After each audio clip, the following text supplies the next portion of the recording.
আসসালামু আলাইকুম সবাইকে। আশা করি সবাই ভালো আছেন। আজকের যে ভিডিওটা নিয়ে আসছি সেটা হচ্ছে গিয়ে পাগল অথবা শত্রুকে পাগল করা। ঠিক আছে?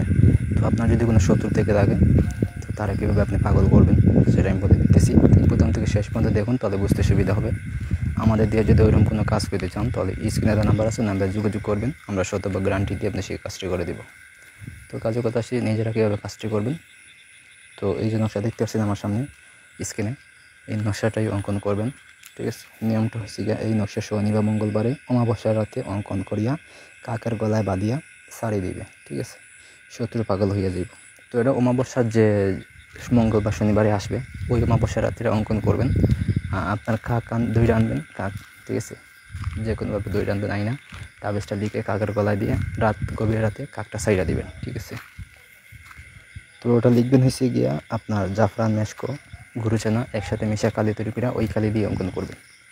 ঠিক আছে? নকশাটা এখানে সুন্দর করে দেওয়া আছে। নকশার ঠিক নিচে দিবেন হচ্ছে গিয়া শত্রুর নাম, বাবার নাম, মায়ের নাম, তিনটাই নাম দিতে হইবে এবং সঠিক নামটা দিবেন। ঠিক আছে? দিয়ে আপনি কাজ করবেন, কাজের ফলাফল আপনি 100% পাইবেন। যদি না পান বা কাজের যদি কোনো কিছু না বুঝেন তাহলে ভিডিও নিচে কমেন্ট করবেন, আমরা ফ্রিতে পরামর্শ দিয়ে দেবো। ঠিক আছে? আর যে কোনো কাজের জন্য অবশ্যই যোগাযোগ করবেন আমাদের সাথে। ভিডিওটা যদি নতুন দেখেন তাহলে একটা লাইক দিবেন, চ্যানেলে যদি নতুন হন অবশ্যই সাবস্ক্রাইব করবেন। ঠিক আছে? তো এইভাবে আজকের ভিডিও। আর যদি এখানে অমুকের পুত্র অমুক দেওয়া আছে এটাও লিখবেন। ঠিক আছে? আর যদি এখানে বুঝতে অসুবিধা হয় নকশা আমার বলবেন, আমি আরও সুন্দর পরিষ্কার করে দেওয়ার চেষ্টা করব। ঠিক আছে? তো ধন্যবাদ সবাইকে, ভালো থাকুন, সুস্থ থাকুন, আল্লাহ হাফিজ।